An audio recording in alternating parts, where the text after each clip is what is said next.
Welcome back to the Passion and Persistence Podcast. I'm your host, Elaina Mitchell, and this podcast is dedicated to reminding you that with passion and persistence, anything is possible. So let's push through this together.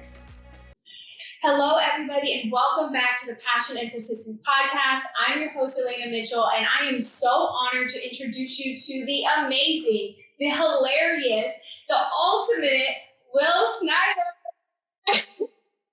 This is what happens when the two most beautiful people in St. Petersburg do when they come together. They film a podcast. And I gotta say to the audience, I have a very close runner-up here because I think I'm the most handsome person in town. I love that, and I would totally agree with that. Totally agree with that. So, welcome to the Passion and Persistence Podcast. I wanted to talk to you for so long about your journey with comedy. Before we get into that, though, I want to talk a little bit about what got you there? To comedy? Into comedy. So thinking back to your childhood, what got you into being funny? Yeah, so you don't know this? That's a loaded question. And I've only been doing, I think, stand-up for like a little less than a year now. I guess I would consider it full-time. I've been obsessed about it. And I think at first it was just a way for me to cope with the fact that I finally achieved my dream of moving to Colorado. And as soon as I got there, everything started falling apart. My car was getting stolen every month. My savings was getting wiped out from the crime out there. I was living like in a building. There was an opium den like right above me. There were shootouts under my balcony and stuff. I was legit having like PTSD. I've been to a war zone that was worse than that. Wow. And so, well, at least personally, because I had no gun. Right. In war, I had my butts. Okay. But I'm living in Colorado. And all this stuff was falling apart around me. No real friends or family. And I just decided one day, I was like, I'm going insane. I need to do something. And I was like, well, I used to do stand-up. I've done it a couple times. Let me give it a shot over here. So I reached out to these fantastic hosts / comedians. Shout out to Jeff and shout out to Christine. I hit them up on Facebook. And I said, hey, I've done stand-up a couple times. I just want to come give it a shot. And as my life was falling apart, comedy became a way for me to focus on something else instead of just the negative. And then, I guess the purpose, it's like an evolving thing. You know, at first it was just to kind of have some sense of normalcy. But then I started to realize it was more about, the more I did it, the more it was about overcoming fear. Because every time I would go up as a new comic, I had this hyper anxiety. I would forget all my lines. And I always felt that what I wanted to say was really funny, but figuring it out and doing it in front of a room full of strangers, it's really agonizing experience. Have you ever tried to figure out why it feels so hard in front of other people? We'll get into that later, but continue. Yeah, I could tell you. But now that I've been doing it, I think for 11 or 12 months now, it's evolved yet again. I feel like I owe the art form for keeping my head in the game. And so now when I reflect on my life and my upbringing and my relationships with friends, family, ex-girlfriends, people I don't really keep in contact with anymore because, I don't participate.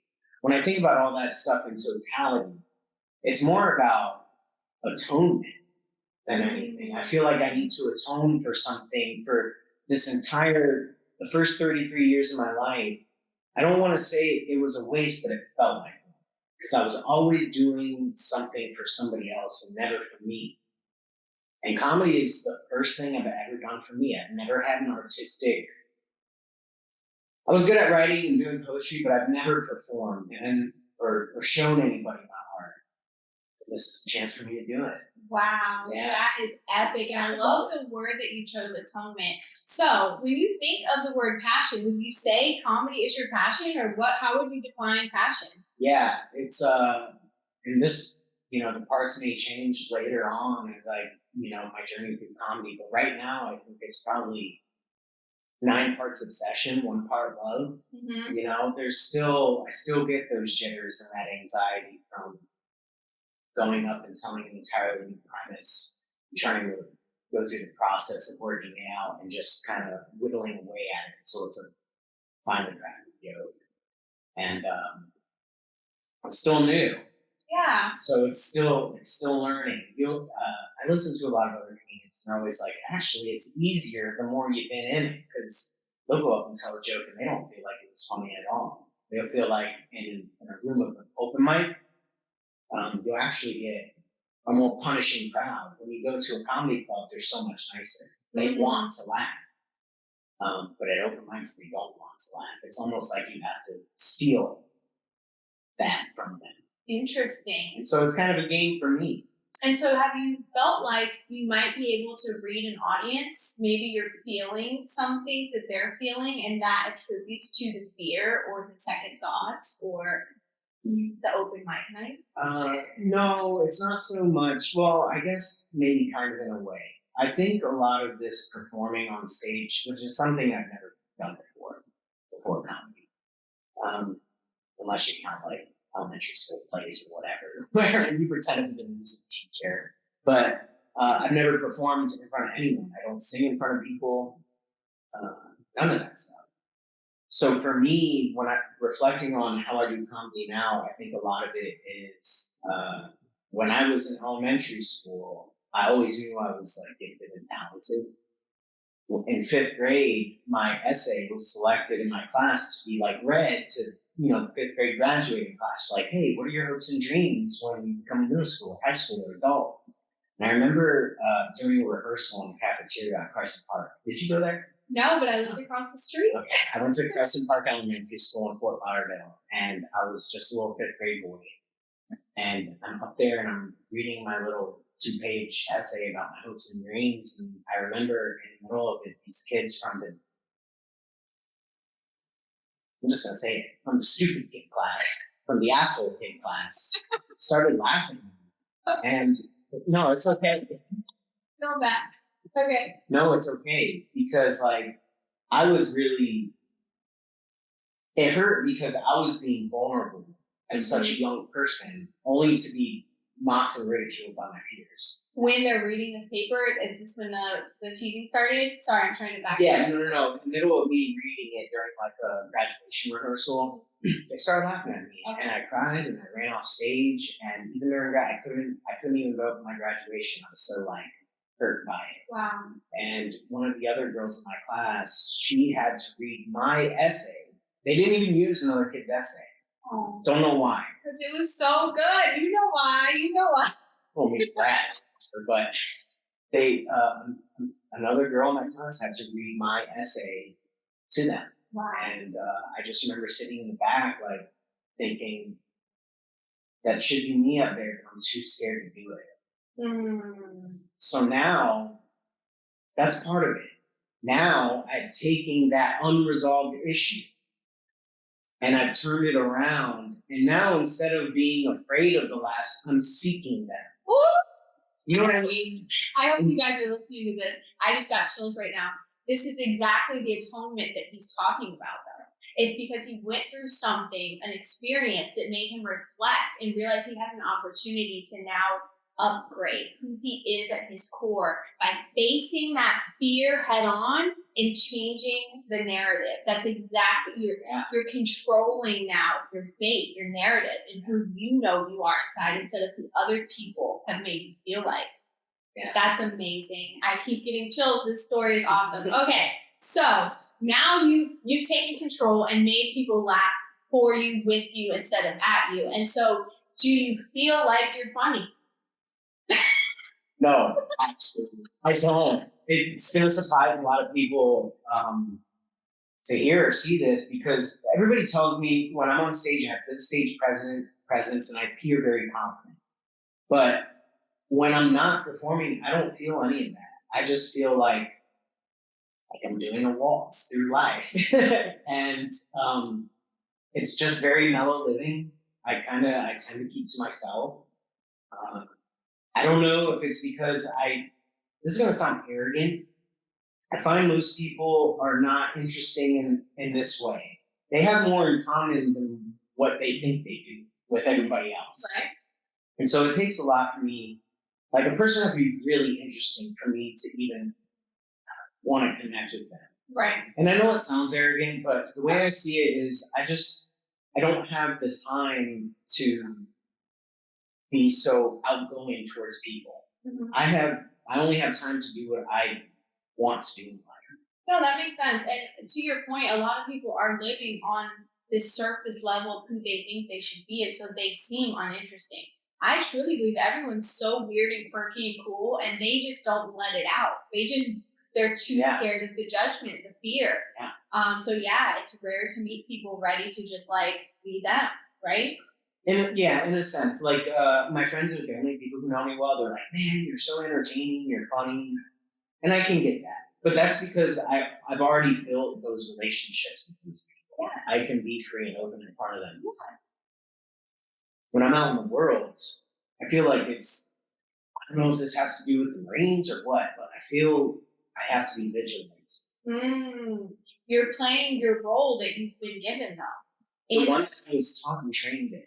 Interesting. But I feel like it's always been kind of there. I've always been a friend to the downtrodden, the ridiculed, the people who get made fun of. I never had problems with like popular people, but I've never been close to them. I've never put myself in a group situation. I always felt like I was best as an individual, and because I'm so strong and powerful, defending the people who needed it. Yes. So I will always kind of just keep the peace until I need to pop on. Yeah, and do you feel like that just came naturally to you? That's just at your core who you've always been. Yeah, I don't know. It's a struggle. In my heart, I feel like I'm a very empathetic and affectionate person. Okay. But because growing up was like so rough, we had like domestic issues, alcoholism, and probably some other things I'll get into deeper another time. Okay. But like, I always felt I had to be on guard. Yeah. Yeah. Always. And truthfully, it's like, I've had a lot of good moments in my life, even growing up to 33 years old. I'm 34 now. But a lot of what I remember is just needing to be prepared for the next letdown. Interesting. You know what I mean? Yeah. So, I don't know. I talked to my therapist about it. She's like, you need to open up and can't be afraid of letdown. I was like, well, I get it, but. And I think you're priming yourself for that now through these experiences of chasing your dream in comedy. Is you're priming yourself for sometimes the letdown. Sometimes they're not as laughable in the crowd. You know what I mean? So you're getting more used to, you're oiling your engines of the letdowns to really just take off towards everything that you are and could be moving forward. I think that makes sense. Yeah. Bombing doesn't even really affect me anymore. What? Bombing in comedy is when you go up to do a set and no one laughs. Okay. And that's very common, especially for a new comic like myself. And at first, it's just like, it literally feels like you're getting punched in the stomach. You panic, you forget your lines, you go off on these tangents that are completely unfunny. And you just lose it. But now, after having experienced it so much, just like me humiliating myself on my own terms, I have that. It's almost wow. Yeah, I can go up and not get a laugh for 5 minutes. I'll feel totally good about just the effort, because then I know all that material can be thrown away. Yeah, I'll try it. It's fun. Interesting. I think we all as humans crave the affirmation of others, or to know if we're on the right track, or if we're going to get the claps, or you know what I mean? We're all naturally craving that. And even me saying, you know what I mean? That is me trying to see if you get me. You know what I mean? We're all looking for that affirmation that we're understood or we're accepted by the group, by the rest of society. For sure. Yeah. And I think that the way that you can go into the more reserved and then into the funny side on stage is like having two different characters you're able to tap into. It creates more balance in life. Yeah, I need it. Have you ever thought of it that way? The balance side of being able to be both? Yeah. Sometimes I think when I go on stage, because I'm so reserved in like my real life, sometimes when I'm on stage, I feel like this is my 5 minutes for me to socialize. And then I'm gonna go back. Okay. Yeah, I'm just gonna go back to listening to my music and playing with my dog or hanging out with my family. You know, that makes sense, and that's again back to the natural human behavior. Is that safe to us? Is retreating back to what we know, to our comfort, to our home, to our solitude. I'm the same way. I love safety and security and knowing that I have control over how I feel instead of everyone making me feel a certain way by being around them, right? Yeah. And so we stay to ourselves. I've just come to the revelation in the last month or two that that's selfish of me. Because if I truly believe, and if you truly believe that you have a purpose in life and that you have something to contribute to the world, why stay by yourself? You should be out there shining it, spreading it, right? Because if you truly believe that, then we're being selfish by being in solitude. Yeah, I don't feel like I've ever been a selfish person. But I think maybe all my efforts were being misdirected. Yes. And maybe drawn, I guess I gotta be careful what I say, towards more selfish people. And that's why I've always felt let down. Yeah. And I'm not saying they're selfish people. What I'm saying is maybe, yeah. And me calling you selfish wasn't to call you selfish. It's to say humans in general, human behavior, we naturally think of preservation of self. We naturally want to keep ourselves safe and secure and comfortable, right? And so we subconsciously choose the hermit lifestyle to attain that safety and comfort and security. It's all humans are selfish, not just you. You know, I gotta say though, I think that isolation is, I think it's becoming a new popular phenomenon. Yes. And I don't know if it was ever that way. Even if like family units of the past, no family's perfect, right? But they seem to be taking a lot of heat for people's like unresolved traumas. And I don't know if it's necessarily healthy to just be, there's self-care and then there's toxic self-care. Yeah. Does that make sense? 100%. Where you think that you're this person above it all. Yes. And you cut yourself out. And people might look at me when I'm just going about my business and think, oh, he's just above it all. But it's really not that at all. It's me just observing because I need to see what's going on in the world to find what's funny about it. Oh, I like that. Finding what's funny in life is, you know, most people just might, this isn't necessarily funny, but most people might walk by a homeless person who's, you know, carnival barking in front of 7-Eleven begging for 13 cents. But, and maybe cast judgment on them, but to me, I'm like, what's going on in their head to where through all their life they've got to this point? They started just like all of us. Mm-hmm. And now they're here. So like, what's that story? I find like each person is just a chapter in the anthology of the human story, the greater human story. Absolutely. Yeah. There's something we can learn from everybody. I'm the same way, and I love that you're like that, is paying attention to everyone's human behavior to make a story and figure out the why behind it all in our own minds. Come to understanding. I cry sometimes when I, you know, and like particularly tragic stories, like young women in their teens who are like hooked on. I was watching this Vice interview the other day about this young girl. I think she was like 17. She's hooked on this new crazy drug called Trank. Have you heard of it? It sounds really familiar, but it sounds kind of it's like a dance. People are always chasing the next big high, and Trank is force tranquilizer mixed with fentanyl. As if fentanyl wasn't bad enough already. You're putting horse tranquilizers in it, and I'm watching this, and I pause it, and I go, and I'm just like,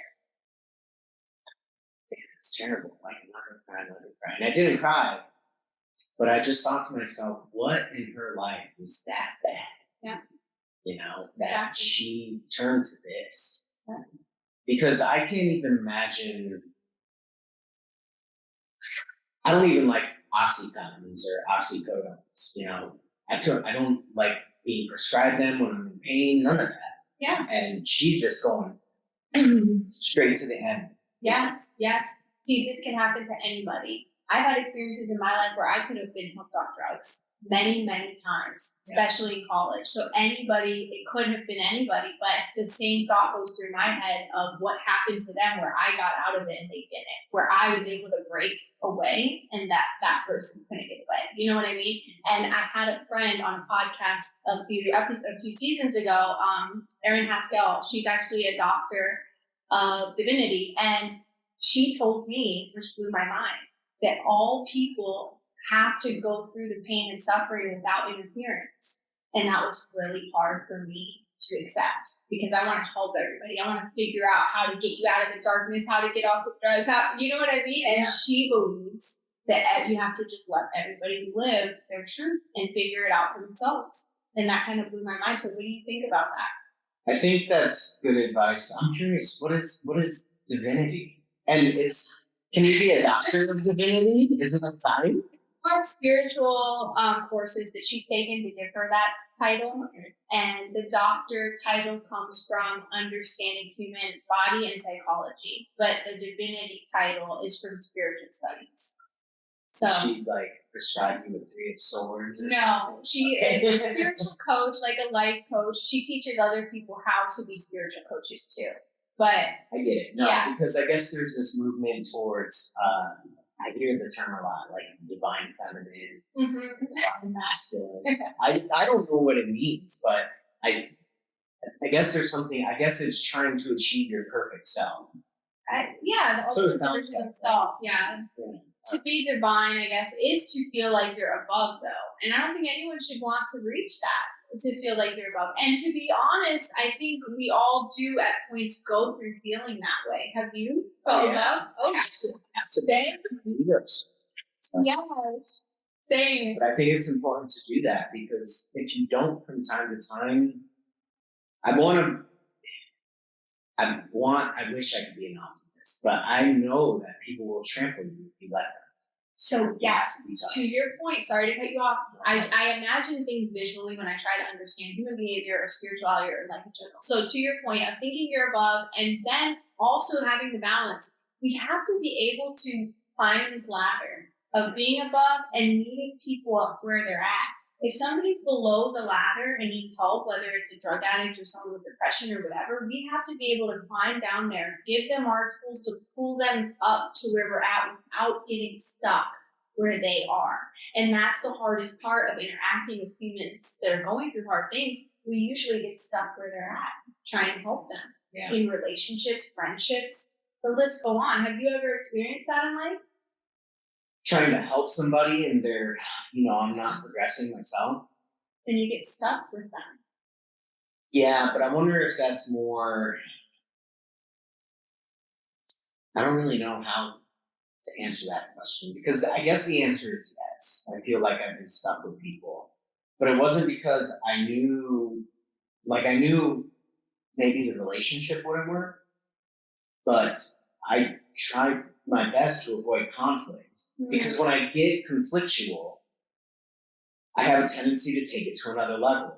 And I know that about myself. I know that about myself. So I try to avoid conflict because it's like letting the demon out. I don't want to let him out. I feel like I've done a good job aging him up and putting him in the corner, like in my left hand, the hand I don't use. That's a great point. And I have recently realized that balance of even the demons or the beast inside is key too. Everybody's got it. Yes, and it's a power if you learn how to scale it and use it and pull it out when you need it. So with that fiery inside that you have where you want to protect or get escalated in, how did you describe it? Sorry.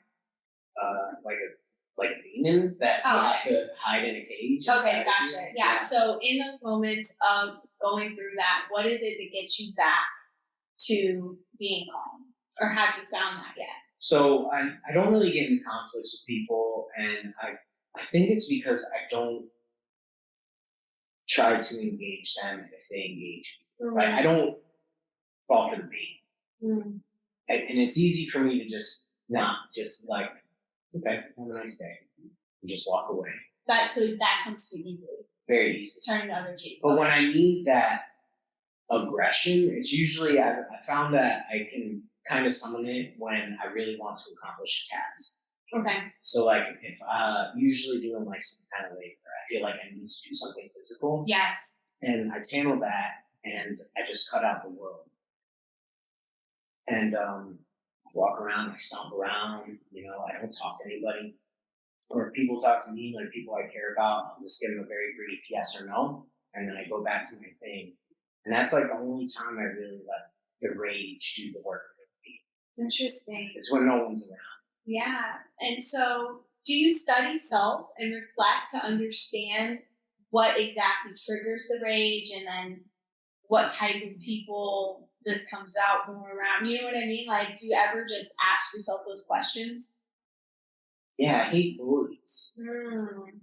I hate people who are mean for no reason.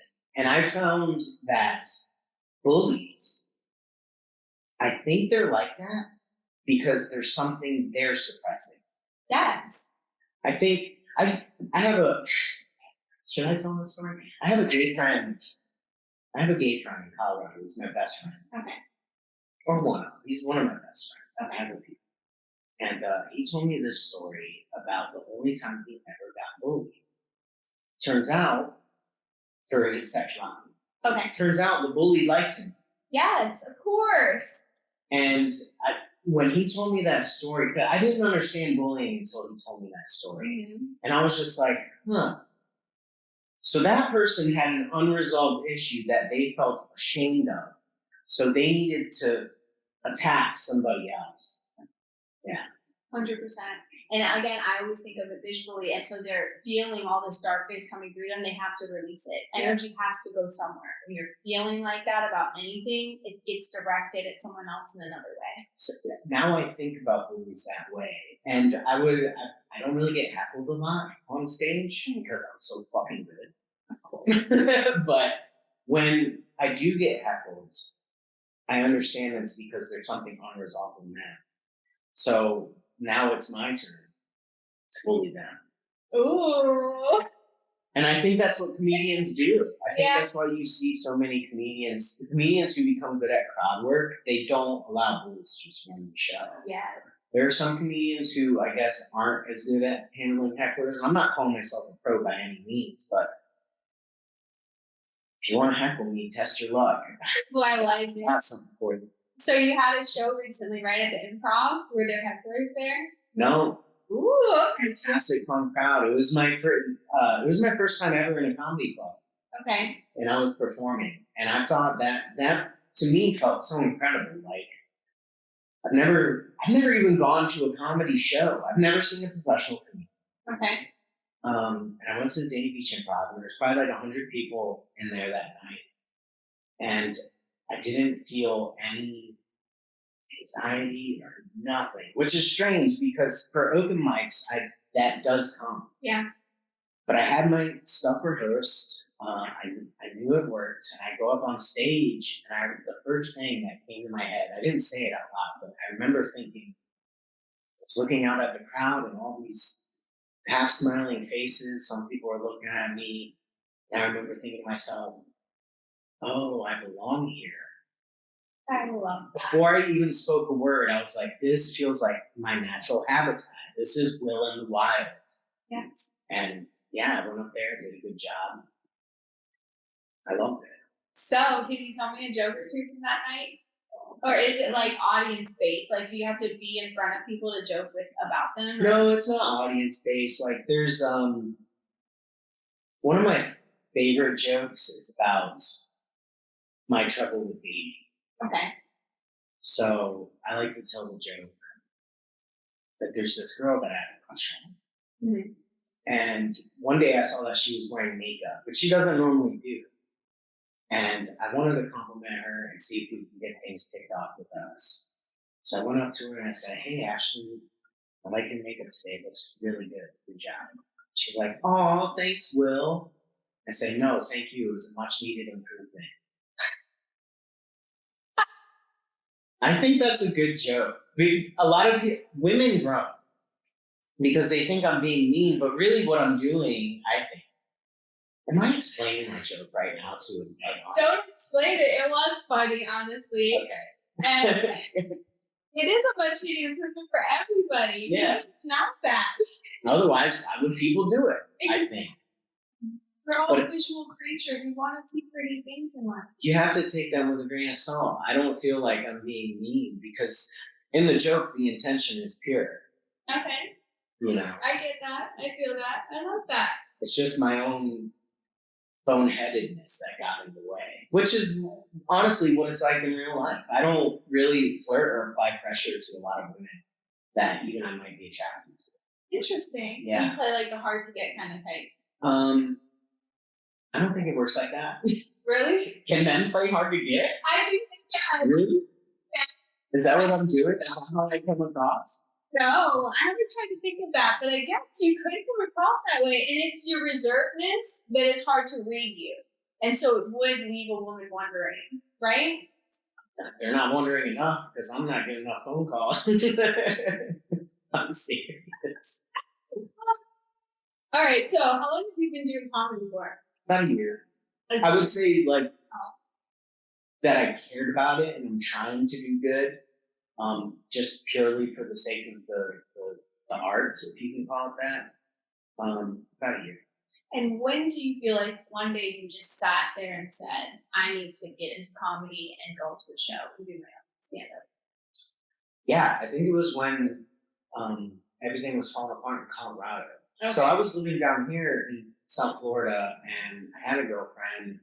We were dating for like 4 years. Things fell apart in the middle of COVID. My dad died a few months before we broke up. And I would just like, I was really committed to her, but we weren't, I don't know what happened. But everything was falling apart and I reverted to my old self. I started going to bad bars. I started being like this kind of man born. And I ran into this chick, this woman one time who I thought was cute, and I was trying to hook up with her, but she wasn't having it. We were having a conversation, and not like I was applying pressure, but this was just being real. This was my goal. And we were talking, and she's like, I was telling her my life story and everything. She's like, you know what? You're really funny. And I was like, oh, thanks. She's like, have you ever tried doing stand-up comedy? And I was like, no. And she's like, you should come to an open mic. I do stand-up comedy. Come, tell me these stories on open mic. See how it goes. So I go to the open mic. I actually wrote a joke, my first ever joke, that night after we left the bar. And I go to the open mic and I did pretty good. I would say maybe like 3 or 4 of my jokes got laughs. And then I did 2 more open mics down in Miami, Fort Lauderdale, 2 to 5 more down here in the South Florida area. And each one of them was a bomb. I was like, all right, this ain't for me. Mm-hmm. I couldn't handle it. Yeah.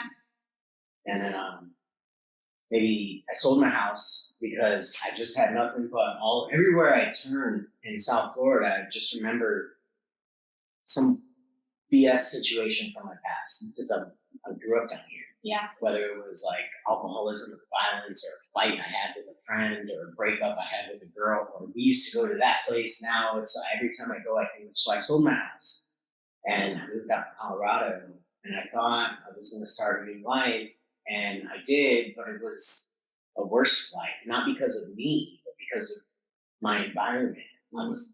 I don't want to call myself a victim, but I just didn't. It felt like I was getting jumped into Colorado or something, like I was being gang initiated into the state. And that's when I decided I need something. And like I said, like comedy just became a thing. It was your balance for everything you're going through. Yeah. And so I relate a lot to what you said about feeling a certain way in South Florida because of all the memories, everything you have to pass and see, all the feelings. And so do you believe in an energy in a place? Did you feel a better energy in Colorado or a worse energy, or do you believe in energy? Oh yeah, I believe in energy. Okay. So I feel a better energy in Colorado because people are more open.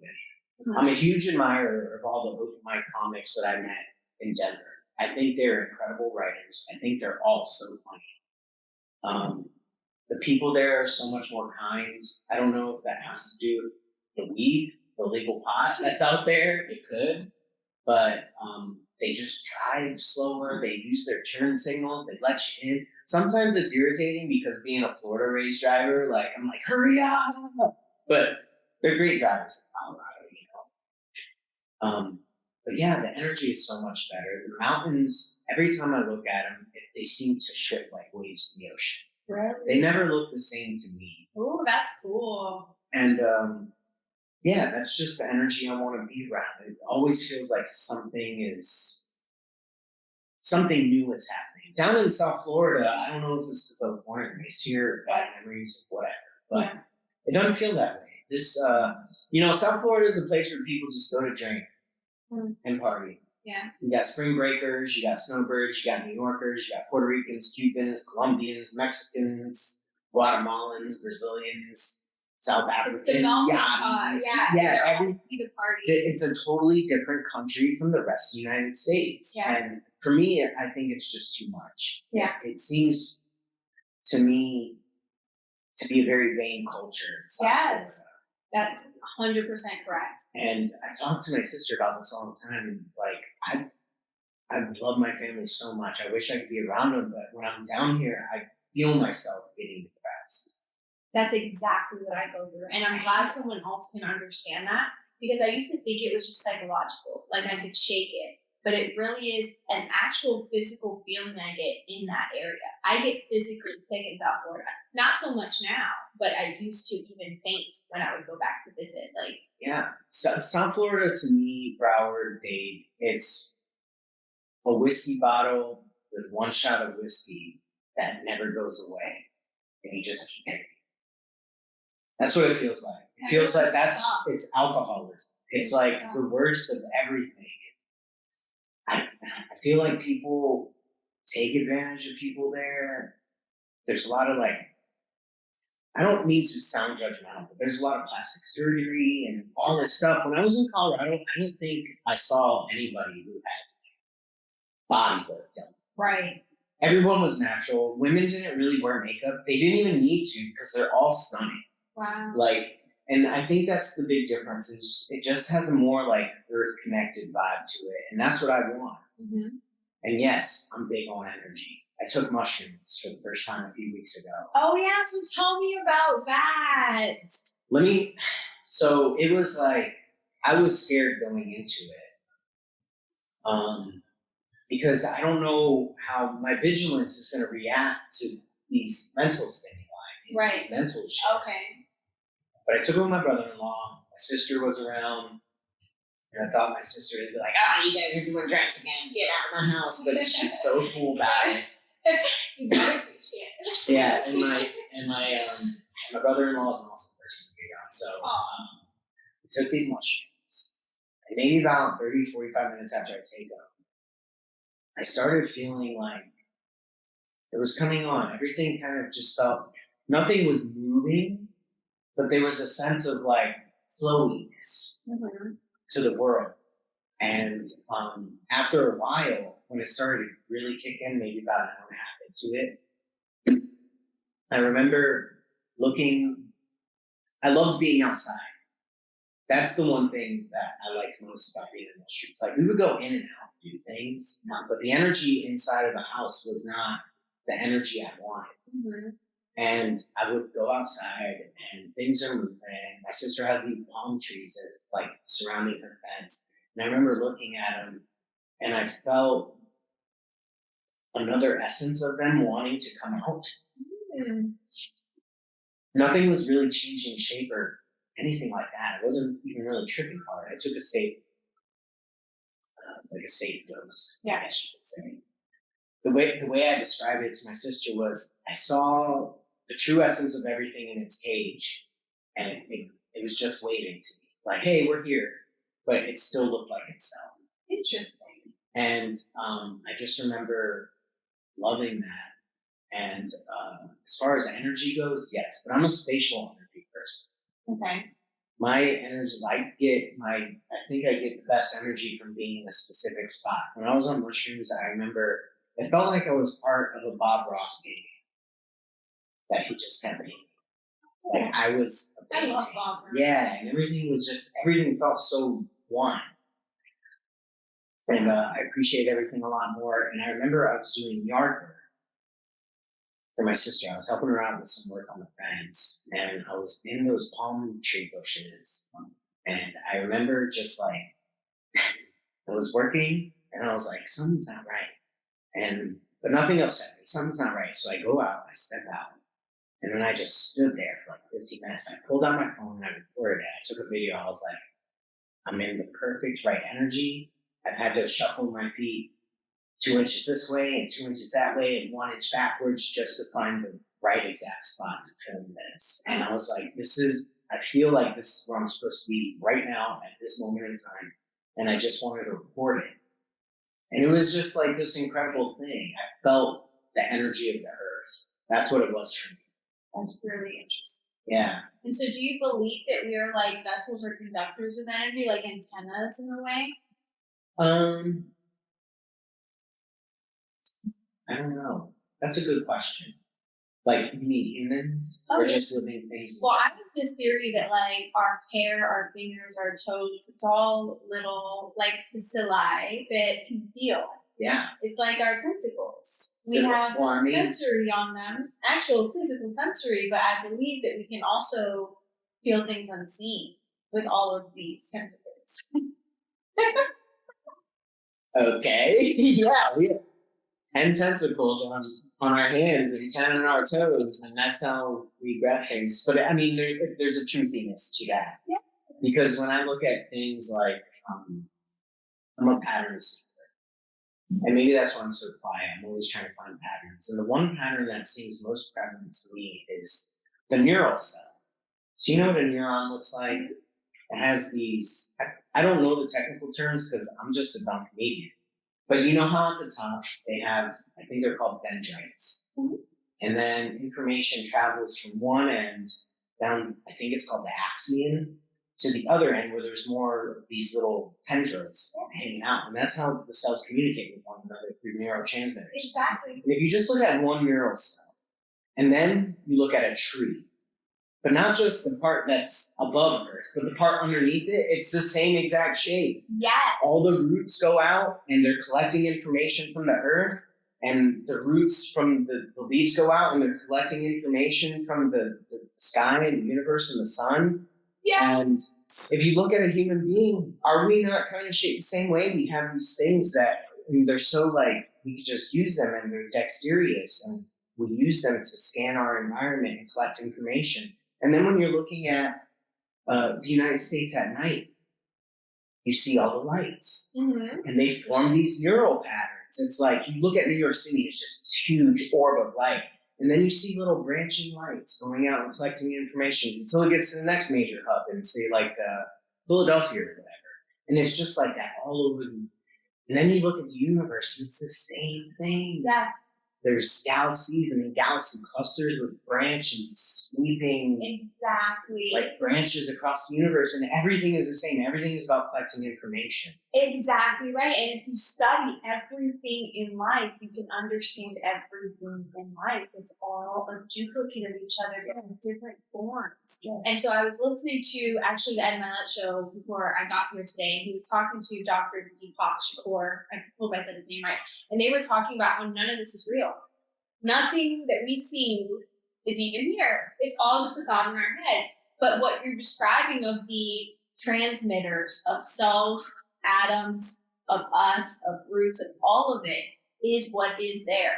The body it's encompassed inside of is not real.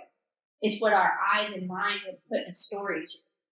None of this is real, but the transmitters that we have are real. Yeah, I think everything in the universe is an aspect of what some might call God. I don't know if I necessarily believe in God. I go back and forth all the time, but I think we're all one facet of the same collective consciousness. Yeah. And that was a big thing I got, I think, from taking mushrooms. I think that's plant language. I think the mushrooms were telling me, hey, you have so much anxiety in your mind all the time. You're always trying to analyze. Why don't you just take a step back and be a tree? And I think that's why I was standing there for so long, just admiring the beauty of the planet. Because if you think, like, trees live for hundreds of years and they just watch humans walk right by them every day, every single day. They don't move. And I was just like, man, I feel like a tree right now. I feel like I get what they're trying to show us, which is relax. Stop being so busy all the time. Give yourself a break. Yes. That's what I felt. I love that realization that you got from this. It all makes sense. It sounds wild, but I seriously think mushrooms are plant language. I think it's the way, it's nothing we can really understand because it's so foreign to verbal communication or even body language. I think there needs to be more studies done on fungi in general because doesn't fungus kind of like affect everything around it in a way? Mushrooms are fungus. Yeah. And so maybe the fungi are the transmitters that let us feel what the other plants are feeling. I think there's this thing called, I think, like a mycelium network that mushrooms create among plant roots, which allows plants to communicate to one another. I think mushrooms, when we ingest them, that information that's stored there, we become receivers of that message. Right. Yeah. That makes so much sense. I love learning new perspectives like this. I've never taken mushrooms, but I now want to try. I'm not a scientist. No, none of us are scientists, but everybody in the world listening now or even right here and walking along the street outside, we're all trying to figure this out. Yeah. We're all trying to make sense of all these weird things that we notice. Because not everybody communicates the things they're noticing, but they're all noticing. I know people are noticing and paying attention. They just don't talk about it enough. Yeah, I don't know. I was watching a group earlier down in Good Fortune down here, this Asian restaurant, and they just seem to be so focused on these crab rangoons. I don't think they know that. I think they're the kind of people who just like, oh, new thing to try. And then they go to another place, oh, new thing to try. But they don't. Maybe I'm jealous. You know, sometimes I wish I could just be that way. Yes, you know? I guess. Because they seem so happy, which is a good thing. I'm happy for them. But, you know, sometimes I look at these things and I just feel like, oh, so there's almost a tragedy to not being able to achieve that. Right. Yeah. I guess it is kind of rare to see people really absorb the moments and sit back and watch because we're all very distracted as well. Yeah. But I love to look at the glass half full. And so in my mind, I think that I hear a lot, the world is such a horrible place, people are so this or that, whatever. And so in my mind, I try to give them the benefit of the doubt. Like, oh, everyone's paying attention. That's just my way of like balancing it. But anyways, I love this conversation. I told you it was going to be a good one. It really is. I literally feel like I should go grab some shrooms right now. Whoa. I don't mix all that. Okay, so before we wrap this up, I always ask people about their childhood because I believe that our childhood gives us glimpses into who we will ultimately become. Mm-hmm. And so as a child, were you funny? No. Wow. Not even a little bit. Okay. I think my mom tells me that I was very, as a baby, I was very well behaved. Didn't really cry a lot. I didn't. She said I was observant. I don't know if she was placating my current personality by telling me this, but she said I was very observant. I never really caused a lot of trouble. I wasn't in a lot of mischief until I would be hanging out with other kids. I guess when I was 6 or 7, we had domestic violence that I witnessed that really changed my perspective about relationships and love. And I think it affected me in maybe the worst way possible. And when I mentioned earlier that comedy is atonement, I feel like I'm atoning for that. And because none of that, I used to think it was my fault. You know what I mean? Interesting. Yeah, like, oh. Because as an adult, I look at relationships with, parents or co-parents or people I know, and relationships seem to be falling apart. And then I looked at my own situation with my own parents and their relationship falling apart. And then it just started to dawn on me bit by bit. It's like, it had nothing to do with you, like me as a person. But the consequences, the turbulence after that never seemed to go away. Mm-hmm. I was so used to, I remember that night both of my parents had to go to their respective places. And I was caught bouncing around. All their friends were watching us kids at different nights of the week. Every other day or every 2 days, I'd be in a different home while, my dad was in jail, my mom was recovering, and I just remember feeling like, what's going on? Like, my life used to be so happy. I had no idea that humans could do that to me. It was my first time experiencing it. And I think maybe I travel a lot now and I love gaining these experiences, but keep my relationships very brief because I don't want them to deteriorate, and not in the same manner, because I'm not really a violent person unless I'm protecting somebody, but I just don't want that limit. You know what I mean? Yeah. That's tough for me to deal with. So I'm still trying to figure that out. Yeah. I'm just a little human being. Right, and you will figure it out. It takes a lot of time and experiences to really filter through everything we've been through and rewrite the story. But I think I wonder if I'm doing that right now because I love travel. For me now, it's something that's very fulfilling and rewarding. I think back then it made me feel unwanted, for a long time. And I'm so grateful for this opportunity to just use comedy as a partner to kind of satisfy my adventurous habits. Exactly. Because I'm not really a risk taker. Oh, I love that. Yeah. So it kind of pushes you out there more because you're chasing this new hobby of comedy. Yeah. And so do you think comedy is a hobby or do you think it's a career? I want it to be my life. I feel like I put everything together.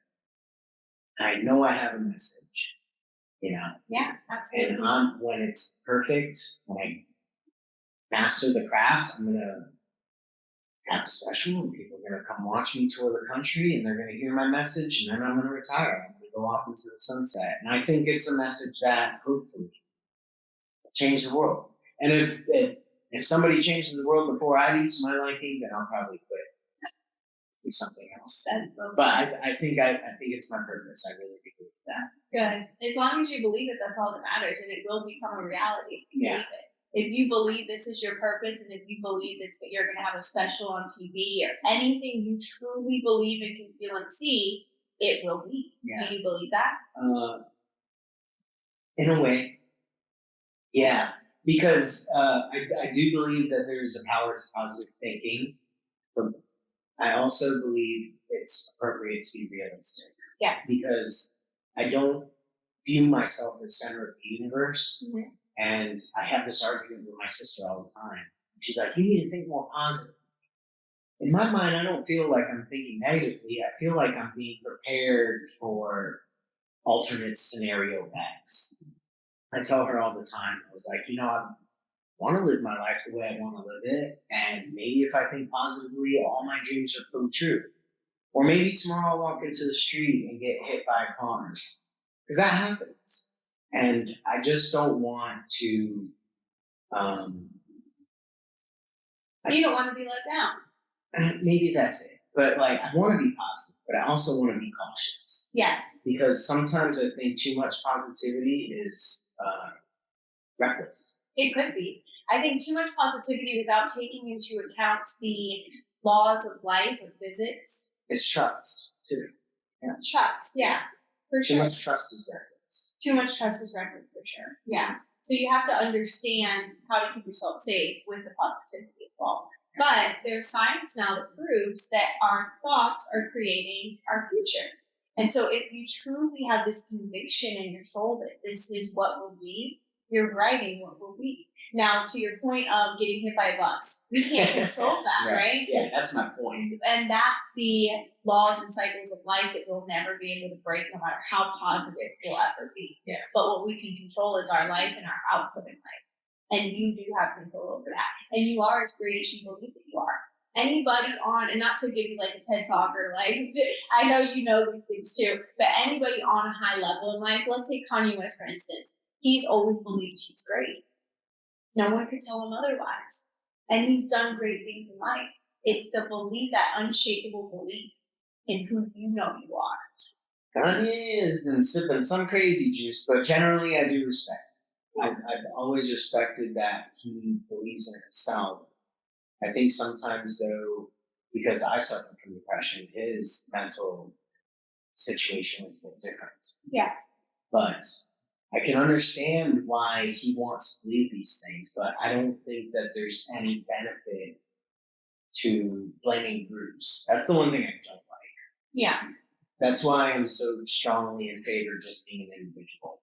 I totally agree. And I don't mention Kanye because I align with some of the things he said anyway. I think that it's great to experience and witness the greatness in others without attaching myself to their beliefs or moral system. Right. You know what I'm saying? Because we're all free to believe and think and say whatever we want. I'm not here to tell him what he believes. I'm not accusing you of anything. No, I understand, but I want the audience to understand. I'm not the person Kanye West anyway, but I can respect his brilliance in who he believes he is, and I can say that about anybody. Even Donald Trump is another controversial.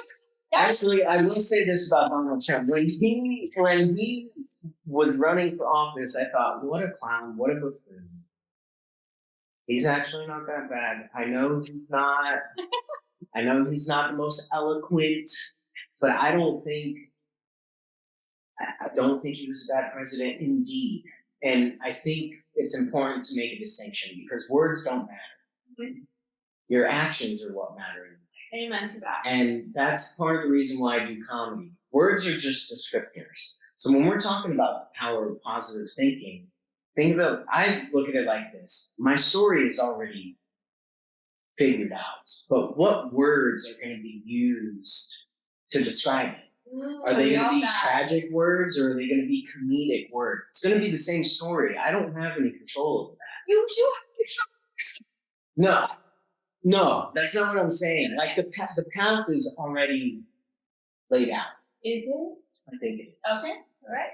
But I think that if you can make it, you can use more positive words to tell that story. Gotcha. And that's why I think words are special. And it's important to pick the right ones. Mm-hmm. And don't be afraid of picking the wrong ones, you know? Yeah. And so this is an interesting topic too. Sorry, we're going on a tangent here with all these different topics, but I'll cut the parts out that are most interesting. But the word part. So words are fluid, especially because we all have different languages, different understanding of words. There's different culture related to different words, and different generations have slang words for certain terms. And so the words themselves have no actual meaning behind them. It's the intention when they are said, the thought attached to the word and the intention of it being spoken that actually creates. Yeah. And this is proven on a scientific level, quantum physics backs this theory up. And so words themselves hold no power. It's okay, so I can call you an apple, but if I say, you apple, the meaning of apple changes drastically because my intention and the force in which I say it and direct it changes. And so I think it's important for people to note that. That's why the words we use are so powerful. It's not the word at all. Was apple a substitute for another A word in that instance? Maybe. Because it does. So I think that you're onto something here. You're 100% right. Oh, I can see that.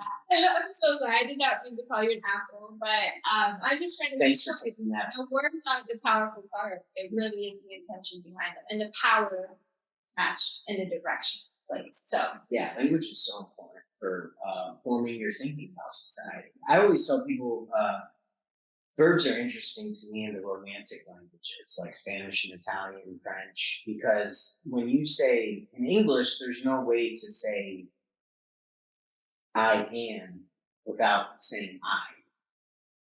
Like to be. It's like I am hungry.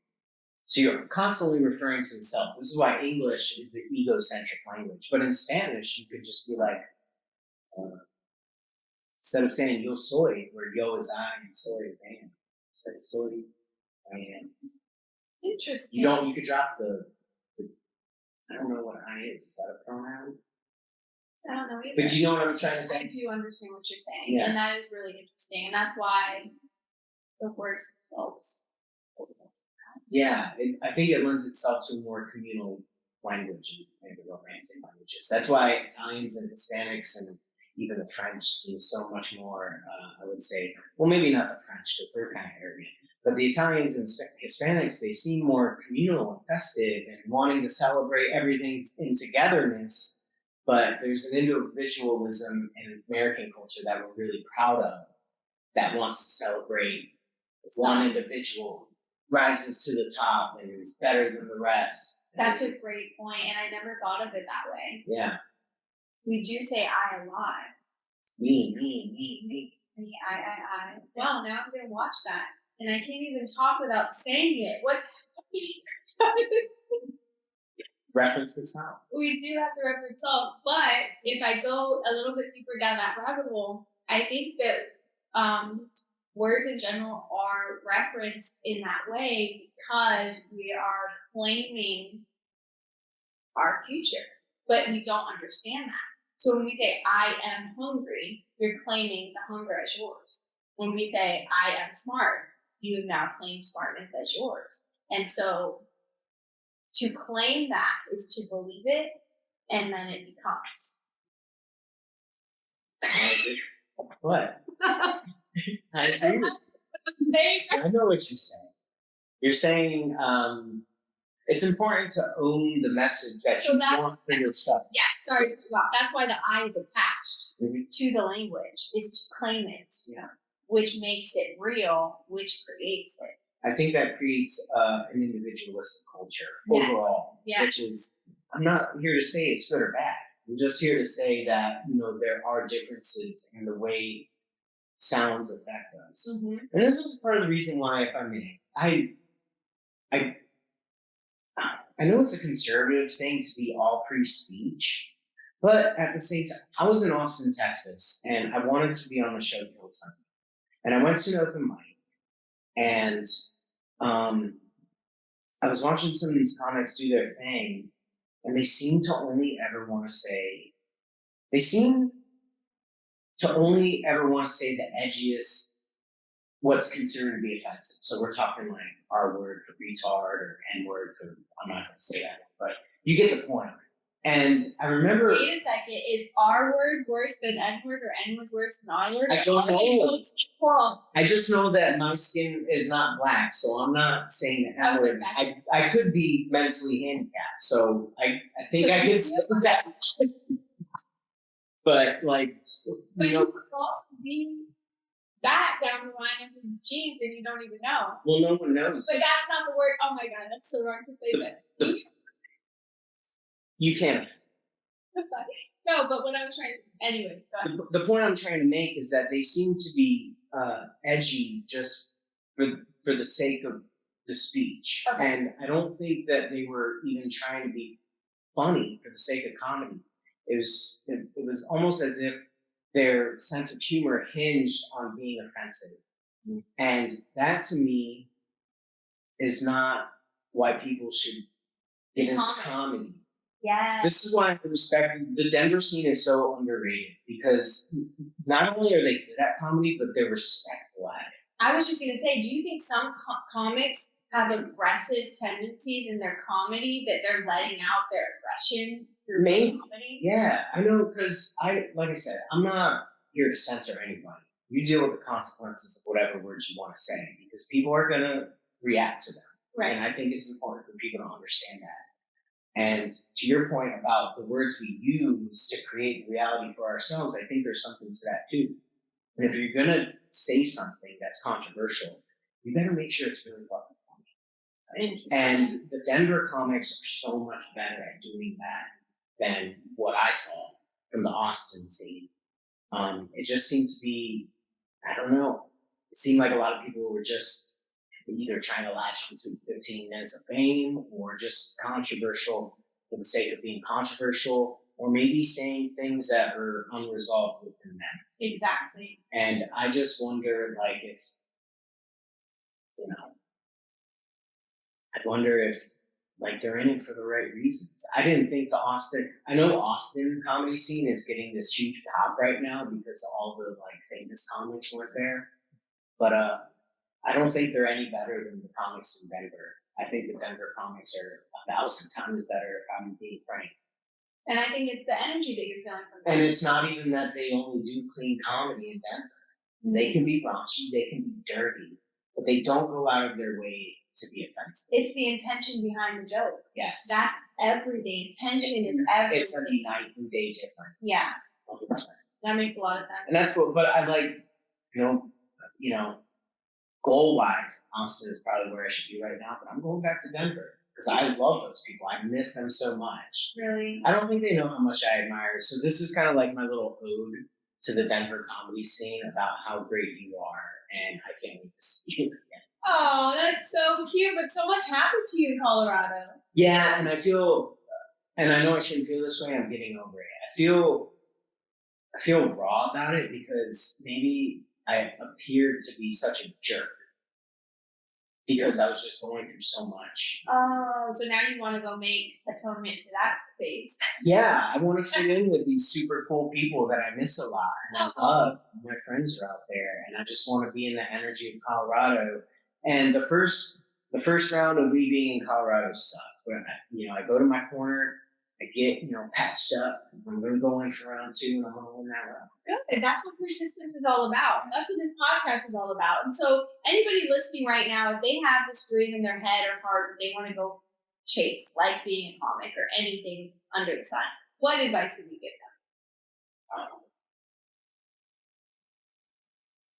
Make sure you're doing it for the right reasons. Don't do it because you want to impress somebody. Don't do it because the money's good.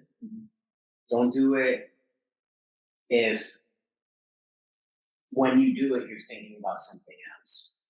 When I'm writing jokes, I don't think about anything else. Mm-hmm. That's how I know I want to do it. Exactly. Because it's easy to distract me. Even when I'm playing like video games, like the most distracting thing on planet Earth, something else is going on in my head. I'm thinking about what's a funny joke. Or I think to myself, why am I wasting my time? I should be writing. Why am I not writing jokes right now? That's why it's 9 parts obsession, 1 part love. But I know that eventually over time that it's going to flip. It's going to be 9 parts love, 1 part obsession. And I think maybe obsession is the unhealthy version that got me into it, but that's what it is right now. And love is the healthy version that's going to help me excel as I keep doing it. So it's like taking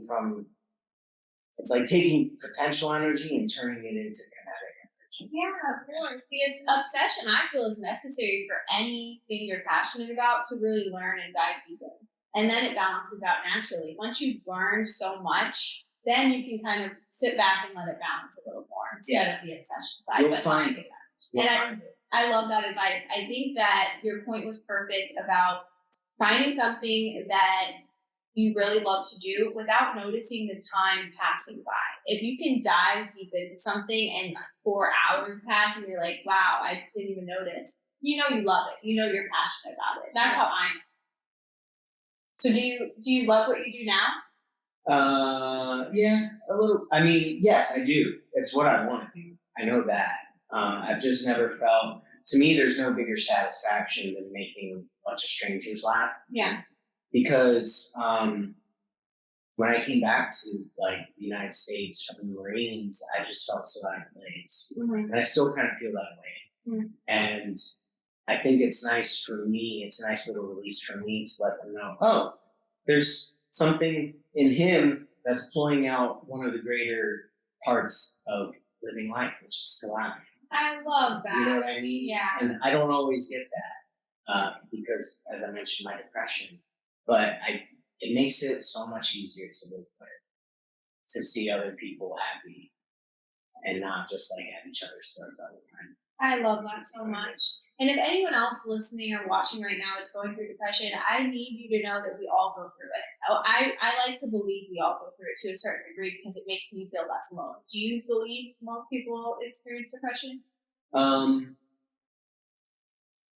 Maybe in small doses, Yeah, there's definitely different but levels of it. there's I think mine is more chronic, and I think it's been I'm fairly certain for me it's been a lifelong thing.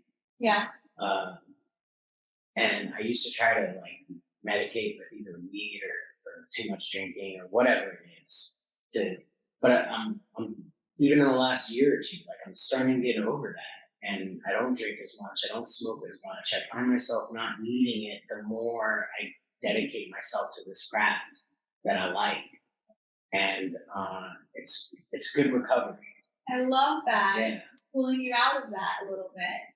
There's a club out in Denver. The best club I would say in Denver is Comedy Works. Okay. And every time I look at the sign, I say, yeah, it's a good medicine. I love that. Yeah. That is so cool. So if you're feeling down, watch yourself a Netflix series or go see him at the next improv show. I don't know when that'll be. It was just a new faces. I'm so fresh to this. I'm trying to, the way you eventually get better at comedy is you have to write these 5-minute chunks, and then you find ways to build these chunks and put them together for like a whole thing. Oh, okay. And so I probably have like 10, 15 minutes now. I'm working on every 5 minutes so I can have 20. And then hopefully from there, I can get booked on shows and finally start getting paid for them. I need to start learning how to do crowd work. So I'm thinking about just hitting an open mic one night and just saying, hey, who's ready to talk shit, and see what they can throw at me and see what I can come in response, just to test my wits a little bit. There's a lot that goes into it. You gotta treat it like a job. Very cool. I love that. So, can you give us a joke before we go? Put me on the spot. Again, that's the second time. Well, so that girl I was telling you about, the one I had a crush on, it bugged me that she stopped talking to me after I was just trying to be nice to her. And so I called my mom and asked her about it. And I told her the whole story. And I always call her because she gives me the best advice. I always follow it. And at the end of everything, she told me, she said, you know what, son? F that bitch. You are way too handsome to be talking to ugly people. So I don't talk to my mom anymore. That's like the whole cycle. I thought her cussing out the girl with the hook, but you surprised me there. You surprised me. I love it. Okay, your mom's a beautiful woman. She's my best friend. Yeah. I really did call her. I think she really did say that about not that scenario. I didn't actually insult a woman because I thought she was cute, but she did tell me something to that extent about a problem I was having with this person. She's like, F that. And I was like, oh, it'd be funny if like I stopped talking to my mom after she gave me some very like clear advice. So that's how I wrote the joke.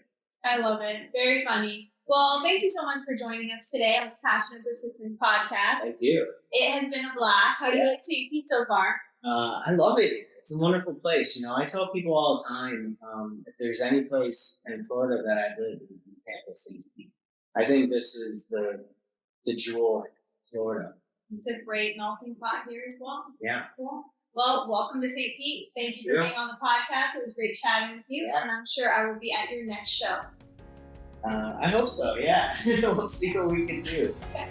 All right. Bye, guys. Thanks for tuning in. The Passion and Persistence podcast was created to remind you that with passion and persistence, anything is possible. Thank you so much for listening. Be sure to share this episode with your friends and family, and make sure to subscribe so that you know when we're dropping the next episode.